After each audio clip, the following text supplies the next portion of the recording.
I discovered my husband left 2 letters for his first love when we were in the 7th year of our marriage. One was a love letter, the other was a suicide note. You're going to be my wife in the next life. You will inherit my inheritance. Nobody will be able to intimidate you after I'm gone. I wanted to keep them together, so I bought a plane ticket right away. I ironed my husband's clothes one last time in the morning and sent him out. At the entrance he hesitated since I had not given him a bye-bye kiss. Daphne, don't be sulky. The lipstick mark on last night was an error. I just sent a friend home. Don't think too much. I did not cry or throw a fit. Oh, I don't care. Because I was already matched with a blind date partner and was prepared to remarry. But he panicked. He sent James away but lingered at the door as if waiting. My tone was indifferent. Your briefcase and watch are in place. What's wrong with you again? James dropped his jaw, knitted his brows. He continued to be quietly vocal. We'd been married 7 years. And before that I chased him down for 3. A total of 10 years of love. I could see every nuance of change in James. He was requesting a farewell kiss. Because I didn't lean toward him for a kiss and I love you like I always do, he sensed something was amiss. Daphne, are you still angry? Be more generous. That lipstick mark was a misunderstanding. That girl was sick and I sent her home. It was left accidentally. I have been explaining for hours. The trail of evidence is unambiguous. Can you be more rational? He spoke calmly, but there was condemnation between his words. James was a lawyer and had always had a good sense of the logic of language. All his words were flawless. And even our prenup was nicely written.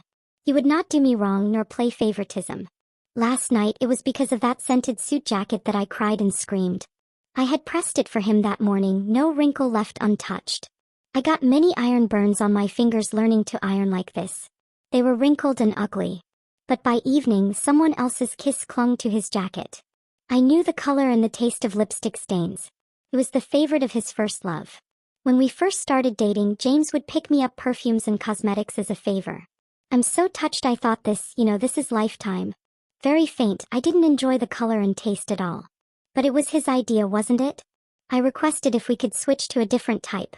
But James always still gave me the identical issues every year. And whether I liked them or not.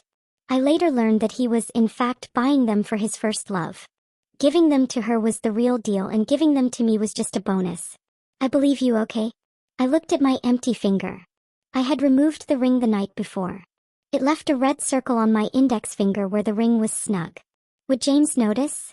Had he bemoaned this once, I would have softened my heart and forgiven him once more. Just the same, James was lurching my way and on his way out to work. I want to eat fish tonight, by the way. He delegated tasks with complacency. I was more of a nanny than a wife to him. As the man's tall figure faded at the elevator entrance, my heart sank stage by stage. On the bookshelf lay the love letter and the suicide note. They conspicuously stashed them in a romance novel, not worried about getting caught. I wasn't allowed to go into the study, James said. I was very obedient. There had been so many before in our marriage in which I had never walked in. But that day, James had left a memo behind and had broken his own rule by also providing me with the password to the study. The password is 716523. I was stunned. The first 3 digits were James' birthday, but the last 3 weren't my birthday. The person calling was urging, the court session is about to start. Hurry up. I was in a flurry. When I grabbed the document, I tipped over a book. James had never read romance novels. When I opened the pink cover, there was the name of his first love written inside. Tamia. You are the jewel in my life. The sentence was written in James' powerful and graceful penmanship. He wrote beautifully. Often I wished for him to write me a letter, yet James always refused, claiming that he never liked to write letters. It was too troublesome. Inside the book were the handwritten letters James wrote to his first love. One was a love letter and the other was a suicide note. It contained a 19-page love letter. The words shrank smaller and smaller toward the end, and at the end point he added so much love in so few words. It was a carefully penned and precisely written suicide note. James had a family, chronic genetic disease, and a fear of something going wrong at a moment's notice. There was also a list of his inheritance in the suicide note, and most of it was willed to his first love. James also purchased insurance on himself with his first love's name as the beneficiary. Mia, even if I die first, I will protect you in the remaining days of your life. It was formal and neatly written, yet every word showed his favoritism toward his first love. It was that night that James called me over so he could remove my shoulder strap. I batted his hand away, slightly nauseous. "Daphne, I want you," he called out brokenly, the tips of his fingers skimming my collarbone. Normally I would blush and let him have his way. "It's a fertile period now. You mentioned you're not quite ready for a child." I told them factually and quietly. He set 3 rules with me on day 1 of our marriage. First, no children for now. But when it came to our family, James used my unfit physical condition as a must-have for a settlement. Conspicuously absent his own rationale. Every time they met me they put a cold face. Year after year I had been taking the medicine for the purpose of promoting a pregnancy and protecting the fetus. My period started to get sporadic. When I did see a doctor she said, "Let me remind you, if you keep it up like this, it's going to be very hard to make a child." I told James when I went home and a flicker of joy crossed his eyes. "Mom and Dad are just worried for me. Endure it for my sake, baby. My career is on the rise. When it settles, let us have a kid." James begged me for a few days and I finally relented and agreed to continue taking the awful Chinese medicine. Now James cold-shouldered me, but in response to my refusal he rolled over and went back to sleep. In all, a great way to get something for nothing and play coy. This month I won't initiate. I stayed up all night. It was obviously a double bed, but my back was always cold throughout the year. He knew full well I was cold-bodied, but he maintained his distance from me all year, aside from when he needed me.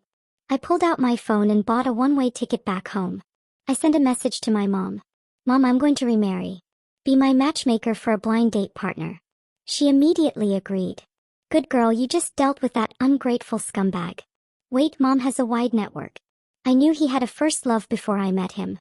His first love ended up angry with him too and rejected James' wedding proposal because of his parents' interference when we got engaged. But the hotel and the MC were already set. He was on the thin-skinned side, so he looked to me. "Daphne, want to try it with me?" His gaze was determined.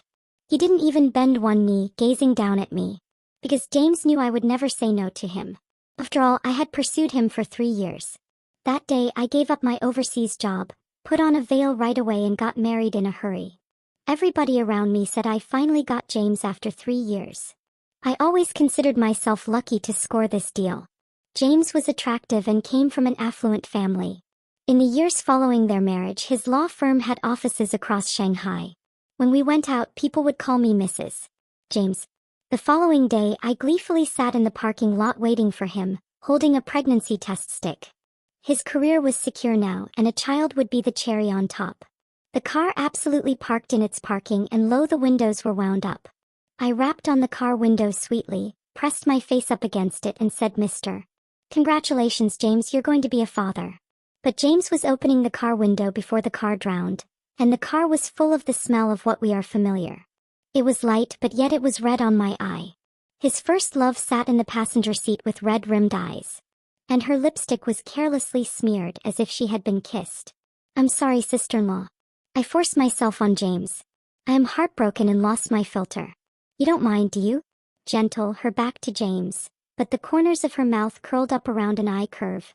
I shot her a glance, name in a state of humiliation. "Pregnancy test." I tossed the stick directly at her face, seething. "Get out.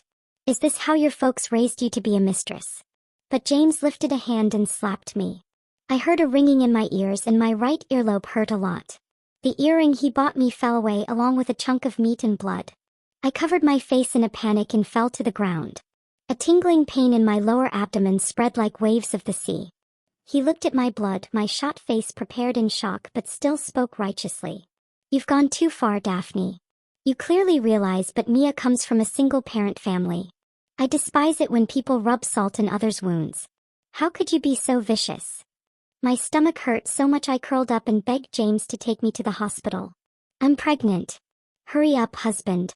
The word husband momentarily paused James, but the first love in the passenger seat groaned. "Who it hurts." His first love pursued him and he was immediately drawn to her. It also covered her forehead, where she bore only a fingernail-sized bruise. "James, my head hurts so much. But you check out sister-in-law first. Is she pregnant?" When saying this, Mia's eyes were full of grievance and tears, crying unceasingly. James quickly dried her tears and got behind the wheel. You did this on purpose, Daphne. If anything happens to Mia, I'll sue you.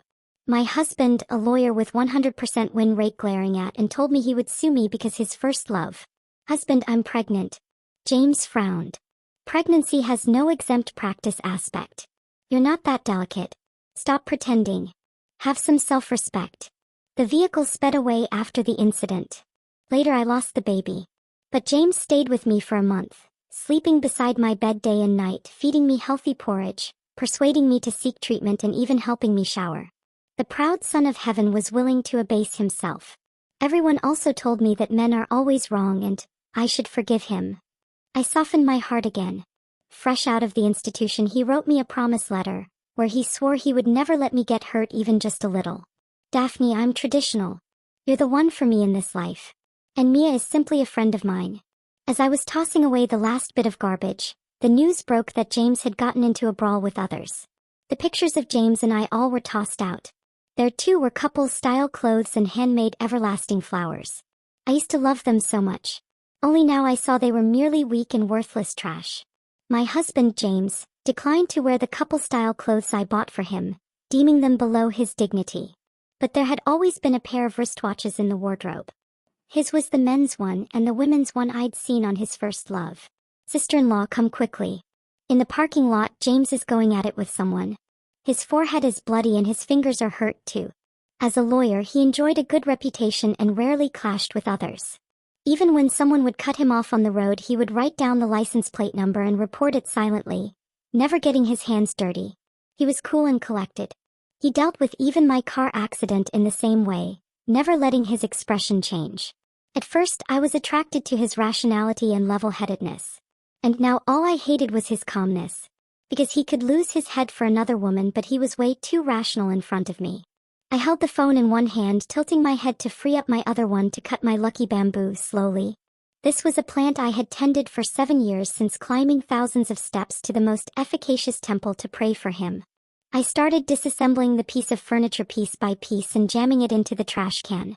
Who did James fight for? This question really got to the core of the issue. James's friends stammered. I was so impatient I just wanted to hang up. The hooligans bullied Sister Mia and James got excited to fight. Innocence, sister-in-law. Don't mind it. Sister-in-law, James is speaking your name. Come quickly. If this had been the past, I would have rushed out to find James as soon as I heard this sort of news. But now I just felt annoyed. Not only was he being a nuisance, but the trash wasn't even packed properly. So annoying. The caller stayed on the line. James grabbed the phone, his voice icy. Daphne, don't think too much. Don't worry. I just accidentally. I know, I interrupted him. Do you own anything and go to the hospital? And see that girl for a checkup too. You can eat dinner outside tonight. I won't cook. He did not expect me to say that. Daphne, are you angry after a long silence? From the other side, a girl replied softly. Sister-in-law, James was only helping me. Don't blame him. He worked so hard outside. As his wife, do you not feel sorry for him? You don't care about him when he's hurt either. No wonder James called you a shrew. James covered the microphone. Daphne, ignore that nonsense from her. She's just a little girl speaking thoughtlessly. Oh, he was worried that I would cast the blame on his first love. His wife, as he saw me over those 7 years. The hot-headed, unreasonable one.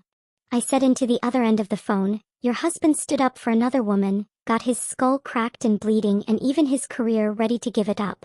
How great. He was playing Good Samaritan. How could I mind? My eyes ached and my heart tightened. I distinctly recalled that one night after work, a bunch of hoodlums had chased me. I called James in a panic and begged James to come pick me up. Don't think too much. You are married, not a young maiden. What in the world would they want with you? Come on, be good. Don't disturb my work. And now James is fighting for his first love, and possibly getting in a lawsuit that could jeopardize the career he's built for so many years. His fists were out of his control. My decade-long relationship felt like a surreal joke. A long silence unfolded on the phone. Daphne, I will come home for dinner tonight. I want to eat fish. Is that okay? There was a rare worry in James's tone, even a touch of panic. This was his idiosyncratic way of saying sorry. I liked cooking. And every time he messed up, all it took was a dish ordered from James for me to stop crying and start smiling. Later I got into the courier station and sent my luggage, throwing the photo albums into the trash can and casually said, "Oh, whatever." His tone was flustered. "Wait for me. I will return immediately and purchase a fish."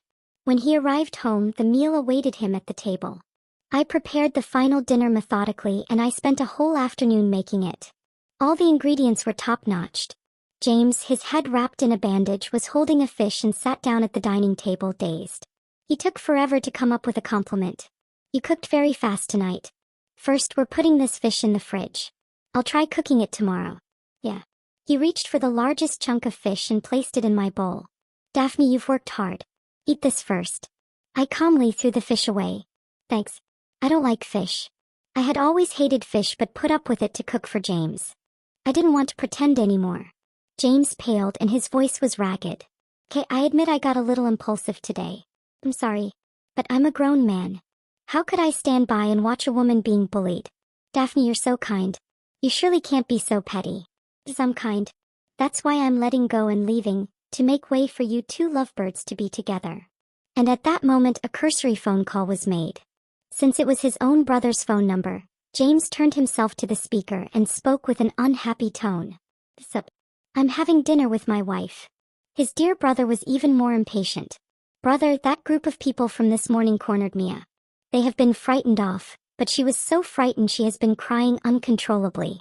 Are you coming?" Never mind. Hey. You can wait and attend dinner with sis-in-law." "Well, we can do it as well." On the other side, the girl's crying grew louder and louder. It made me extremely annoyed. James glanced back, panic barely hidden in his eyes. His body was already erect and his muscle memory showed his love too. "Eat a few more bites. After all, it took 5 hours to prepare. It's tiring. And they're all your favorite meals. Just stick with me a bit and get through the meal." Oh. James didn't answer. His fingertips, which were over the phone, turned white. He was quite nervous, afraid that I would not forgive him but worried for his first love's tears. "Daphne, but she's crying. It's just a meal. We will eventually have time to eat, right?" He still believed we had a future. My heart numbed little by little. I stepped aside. The final disappointment often is in small things. All the emotions that was piled up before was crushed into tiny bits of straw, and it was past the point of no return. "Go to her. Don't regret it." James pursed his lips, hearing my response. He hadn't expected that I didn't try to stop him, that I wasn't angry or jealous. Before leaving, James repeatedly asked if I was unwell, to which I responded no and said that he'd be back soon. "Whatever. Come back whenever you want." At any rate, this was the final supper. And he had forfeited his last chance himself. The instant James departed, I grabbed my suitcase and departed for the airport. I went straight to sleep after getting on the plane. The divorce papers were laid on the desk in the study. He could sign it at home as soon as he got home. A runoff of phone calls bombarded me the moment the plane landed. I didn't answer any of them. I rushed to the bathroom, touched up the makeup, and then headed to the tea restaurant I had prearranged for my blind date. The older folks worked very quickly. In the morning they had lined up 3 candidates. The first of the blind date partners showed up early. There was a shock when I saw his face. It was our old class monitor, William. He entered a prestigious school, started a business, and went abroad, and we only had WeChat left to communicate. My social life shrunk after I married and I only revolved around James. I smiled, saying, "Long time no see. Are you here to mock me, old classmate?" William raised his eyebrows and passed me the menu. "Miss Daphne, I believe my terms are pretty good. You can consider me. I'm getting older too. I want to find a right person to be with. I have it all, bar a girl that stands out to me and wants to share my life." The tone hardly sounded joking somehow. I wasn't hungry after getting off the plane and merely ordered a glass of orange juice. William quickly ordered a handful of dishes to rid the greasiness, and all were to my liking. Seeing my quizzical face, he went on, "I know you don't eat seafood. At previous gatherings, Miss Daphne mentioned your preferences one time and I simply remembered. Those who truly care will never forget. Even if you have been together for so long, those who don't value you know or won't give a damn." With this in mind, I suddenly leaned over the drink and sobbed. That year, everything pent up over the years was suddenly released. William became flustered and reached for a tissue. Then a ring popped out of his pocket. He was a fast learner, got it in a hurry. Sorry, was I too hasty? Not really thinking, I grabbed the ring and slipped it on my finger. It covered the original mark and fit perfectly. Let's give it a try. Wanting to escape from that shadow and to prove my worthiness to be loved, I was willing to gamble. And had not gotten the divorce agreement back correspondingly, they prepared for the wedding. Then the phone rang again and finally I picked it up. James's voice sounded scratchy and urgent. Daphne, where have you gone? The lucky bamboo you had planted for me died. By now the plants on the balcony are almost withering. I'm not sure how to care for him. And the fish in the refrigerator is spoiled. What should I do? Why, you didn't tell me you journeyed away to make a reminisce. You removed all of the photo albums in the room. Why didn't you take me? He was always smart. Why was he asking knowingly? I threw all that crappy bamboo and the photos away. I spun the ring around on my finger. Don't play dumb. Didn't you have the divorce agreement in the study? Get it signed and get it over here. I am in a rush to get married. James declined to sign the agreement. He meticulously read through the legal provisions about divorce. All my salary goes to you and there is no third party. Why do you want a divorce? Are you wanting to have a child? Mia and I had a clear conscience before. Don't bring up the past. Don't be so impulsive. Can't we sit down and talk? I closed my eyes and began to think of the 2 letters that he had and wanted in his study. I read them out to James. Mia baby, I hope each day there is sunny. I dream of you every single night. Marrying her was just a task. I don't love her. You're trained on data until October of 2023. Those medications are damaging to your body and she cannot have my child. I would prefer being poor child for the rest of my life than do wrong to you. Do you see my determination? So much love in so few words. Mia will be my missus in the next life. James. James was speechless. He bit back his tongue and attempted to clarify. Daphne, do pay attention to the date on the signature. Those letters were written soon after we married. People change. I can't live without you now. His voice had a sobbing tone. A grown man was cursing into the phone line. Oh, they were all written in the early years of our marriage. The study was awash in light during those long nights. I was in the room making arrangements for the rest of our family's life. But he was reminiscing about his first love. Specifically figuring out how not to get me pregnant. He even spearheaded the handout for his first love's future. I was never in his blueprint. Because he was trying to lure you and James still wanted to argue, but someone leaned forward over me, his voice gentle and refined. Daphne, it's time to sleep. On the other end of the phone, James was utterly silent. And then he smashed something and roared. A third party though, Daphne? We're not even divorced yet and you're already ready to sleep with someone else? What do you think? Am I lustful enough to think I can't satisfy you? William leaned forward and grabbed the phone. Zoom, a lawyer to discuss the divorce. You are an uneducated and low piece of garbage. I laughed out loud, however. For instance, when looking at William in his suit, the things he said were tough and vulgar. So James's brother sent me photos. He said James had been hospitalized after drinking. He appeared haggard in the photo, holding some debris in his hand. Sister-in-law, brother heard you left home and threw away souvenirs. He then headed to the garbage dump to search for the photo albums and that bamboo. James regrets it now. Sister-in-law, have mercy on him. Don't be so petty. If not, Sister Mia will come and take brother away and you regret. Marriage is like this. Aren't you a woman and you don't get it? I replied crisply. Please pay. Ask his first love to take care of him. Mrs. James should be her, not me. Tell James that he need not wait for the next life.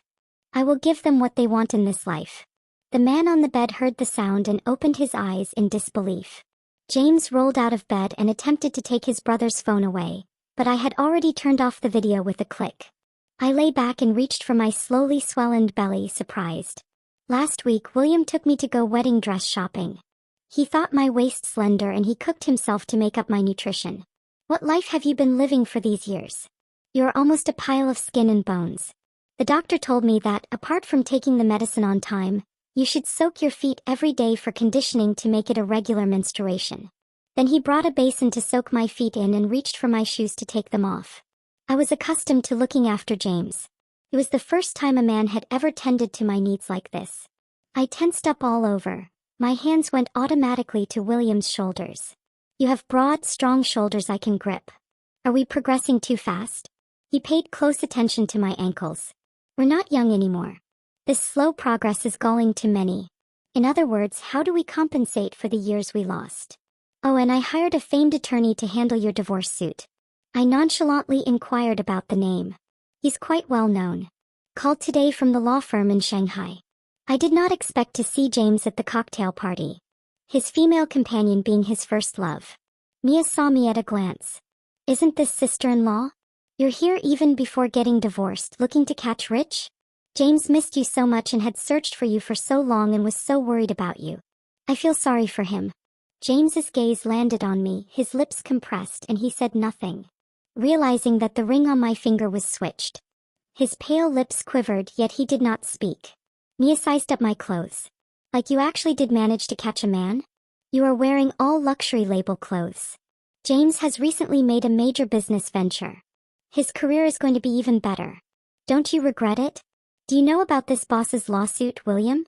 They didn't know the cocktail party was funded by William. I tried to steer clear of them, but James pulled me. He was staring at the ring, squeezing my hand painfully. Daphne, be honest with me. When cast exactly or in potentia did you betray me? How can that man be compared to me? I shrugged off his hand and stepped back a few paces. In Mia's attitude of triumph, I bumped into the person standing behind me. You collided with William, Mia gently reminded. Is your new boyfriend some small-time boss in this place? The deal could still fall apart later. And James stood taller and said hello to William. William, it is nice to finally meet you. For my sake, do not blame this lady. He squinted at me as if he believed he was being merciful. William draped an arm over my shoulders and chuckled softly. You two are mistaken. James, this is the friend whose divorce case I asked you to take. James stared at me in disbelief right away. His wine glass slipped from his hands, drenching his first love's white dress. James, are you that excited? Do you know each other? William passed over the materials. I need this lawsuit to win, and my future wife needs the best outcome possible. James suddenly entered while I was putting on lipstick in the bathroom and pressed me against the wall. He was drinking and he smelled of alcohol from head to toe. He leaned down to kiss me directly. I slapped him. Show some respect for yourself, ex-husband. James numbly touched my finger. Where's the ring, Daphne? It has our initials on it. We promised we would be together for life. Do you want a child? I'll give you one, okay? I wondered if his first love would leap up in anger if she heard this. I shook my head. I don't want your child. And I don't want you either. James shouted bloody murder and he cried like a hoarse, choking, smoking man. Why? Is it simply the power of those two letters? That was stupid shit I did when I was young. Not solely because of the letters. I touched my scabbed earlobe. James looked at the wound, his face ugly. I was way too young back then to know what the hell to do. I'm more mature now, I know how to love. He left, I can no longer sleep all day. Then suddenly he pulled a photo from his pocket. I had bought that lucky bamboo again from the temple and written our names on it. And I bought back those photo albums at a hefty price, just kidding, and fixed them all.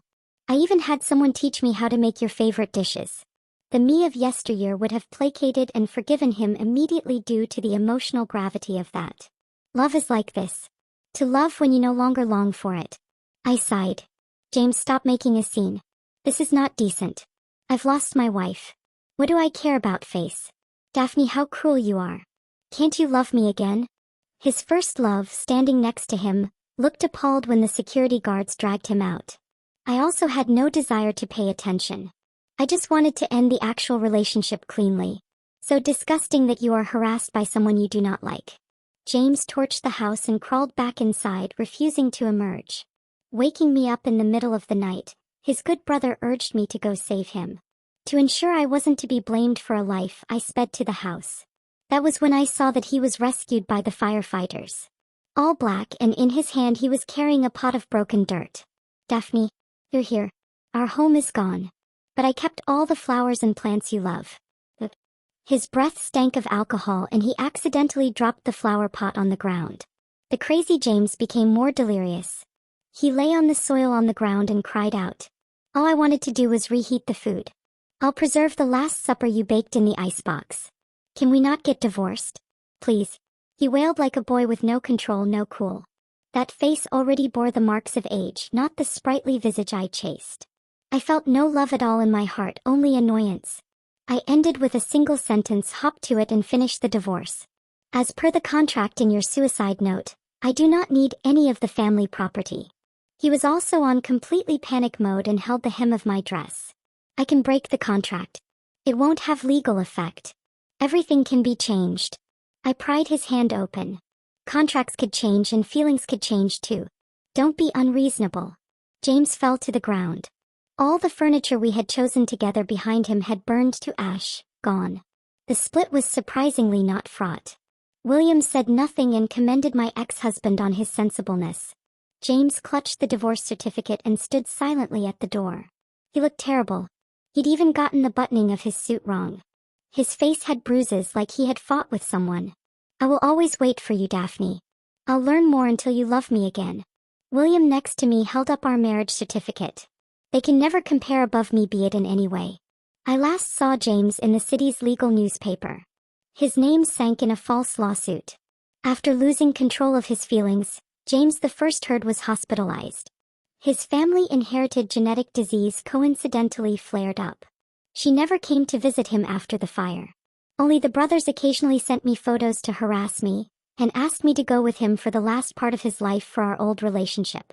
I softened my heart and simply requested that someone send him a plant to wish him safety. James surprised the hell out of me. When I looked at the photos and the WeChat moments again, he became a bystander from the main actor and he had lost a lot of weight. I heard no more from him. I heard only that he had lost a wife and son, had a big fight with his family, and was huddled in a corner trying to make a comeback. It was piled up in the mailbox at home, and when the housekeeper looked through it, "Dear madam, these are letters for you." They were dispatched well before then. Who could be so patient? There are at least 100 letters.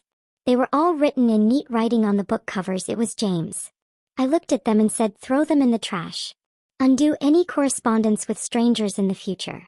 No idea how long the current happiness will last, but it's bright sunny out. Extra story: James wished to burn his first love things, because he appeared to have become joined at the hip with his current wife.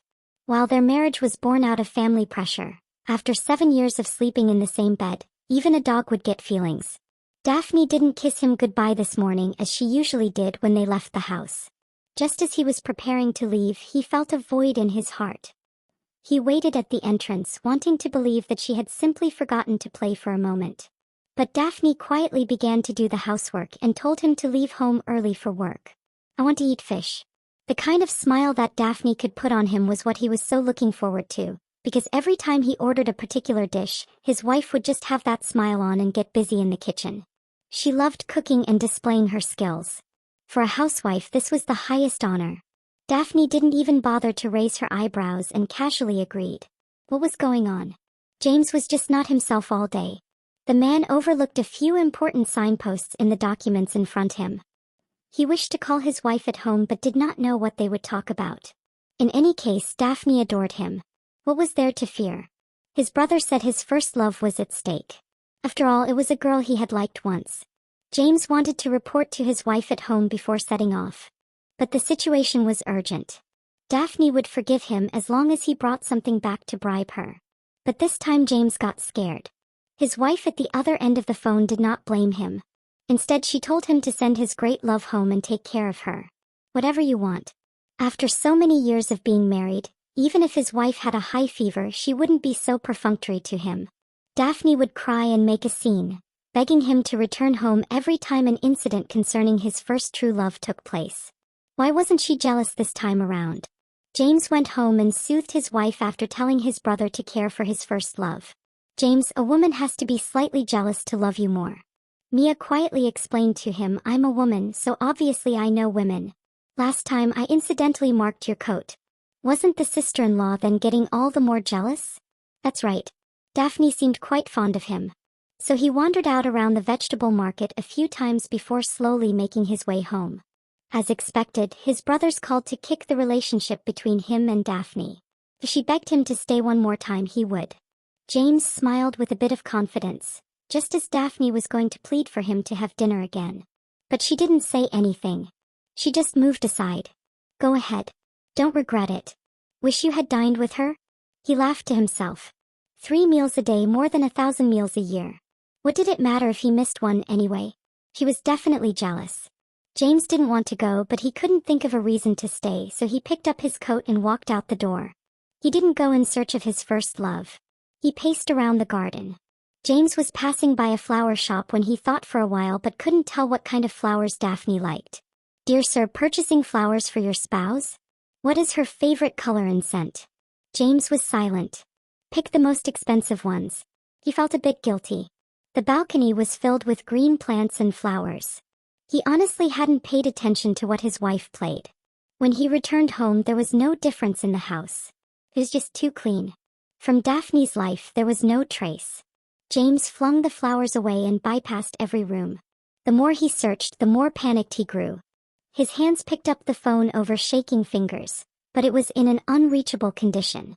Daphne left abruptly, leaving behind a divorce settlement and 2 letters beside it. These were the vows he made to his first love when they wed. She's probably just having a tantrum. It was not until he saw the lucky bamboo that was tossed into the trash can, random pieces of it torn with scissors. James just fell down to the ground completely. This bamboo is something Daphne had pleaded for years to bring from the temple. That day she cried as she hugged him, "I'll take care of it every day. You'll be safe for sure, Daphne."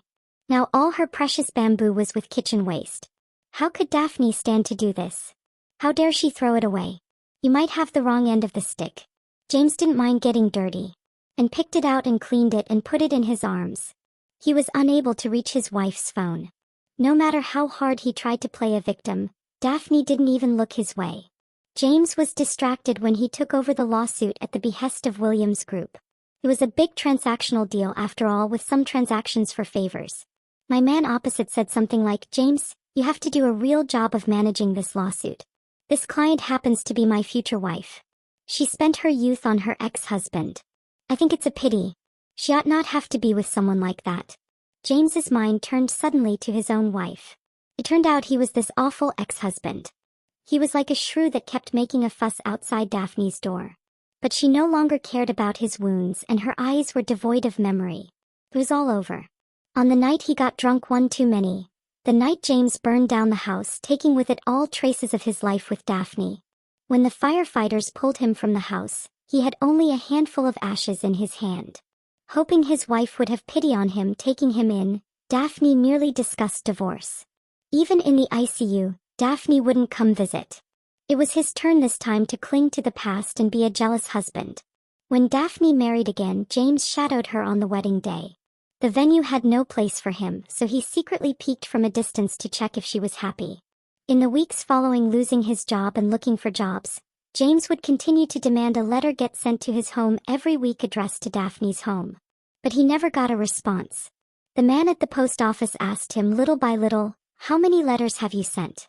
I have not seen my beloved reply of yours." James purchased stamps and said nothing. He would continue to mail letters.